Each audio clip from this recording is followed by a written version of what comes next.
আসসালামু আলাইকুম। দেখতে দেখতে আমাদের ইনকিউবেটর থেকে হাঁসের বাচ্চাগুলো বের হওয়া শুরু হয়ে গেছে। আলহামদুলিল্লাহ, হাঁসের বাচ্চাগুলো খুব সুস্থ এবং সুন্দরভাবেই বের হচ্ছে। এখন আমাদের হাঁসের বাচ্চার জন্য প্রয়োজন একটা ব্রুডিং ঘর। আমাদের আগের যে ব্রুডিংটা ছিল এটা মুরগির জন্য, এখন আমাদের নতুন একটা ব্রুডিং ঘর তৈরি করা লাগবে। এই জন্য আমরা বাজার থেকে প্লেন শিট কিনে নিয়ে এসেছিলাম। তো কিছুদিন ব্যস্ততার কারণে ব্রুডিং ঘরটা তৈরি করা হয় নাই। এখন আলহামদুলিল্লাহ বাচ্চা ফোটার কারণে আমাদের ব্যস্ততার মাঝে বোর্ডিং ঘরটা কমপ্লিট করা লাগলো। তো আলহামদুলিল্লাহ দেখতে দেখতে আমাদের বোর্ডিং ঘর কমপ্লিট করা হয়ে গেছে। এখন আমরা আমাদের বোর্ডিং ঘরে এখন গাছের গুঁড়ি বিছিয়ে দিয়েছি। তারপর আমরা আমাদের গাছের গুঁড়ির উপর সাদা পেপার দিব।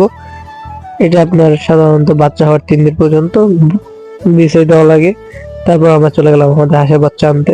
আলহামদুলিল্লাহ কিছু হাঁসের বাচ্চা সুস্থ সবল ভাবেই বের হয়েছে, আবার কিছু হাঁসের বাচ্চা মারাও গেছে। তারপর আলহামদুলিল্লাহ এখন যে বাচ্চাগুলো আমাদের সুস্থ সবল একদিন হয়ে গেছে এখানে রাখা, সেই বাচ্চাগুলো নিয়ে আমরা ব্রুডিংয়ে ছেড়ে দেবো। তারপর খাবার পানি দেওয়া হবে। এরপরে আমাদের ভিডিও এই পর্যন্ত। যাদের আমাদের ভিডিওগুলো ভালো লাগে অবশ্যই লাইক, কমেন্ট এবং সাবস্ক্রাইব করবেন এবং আমাদের ফেসবুক পেজটা ফলো করবেন।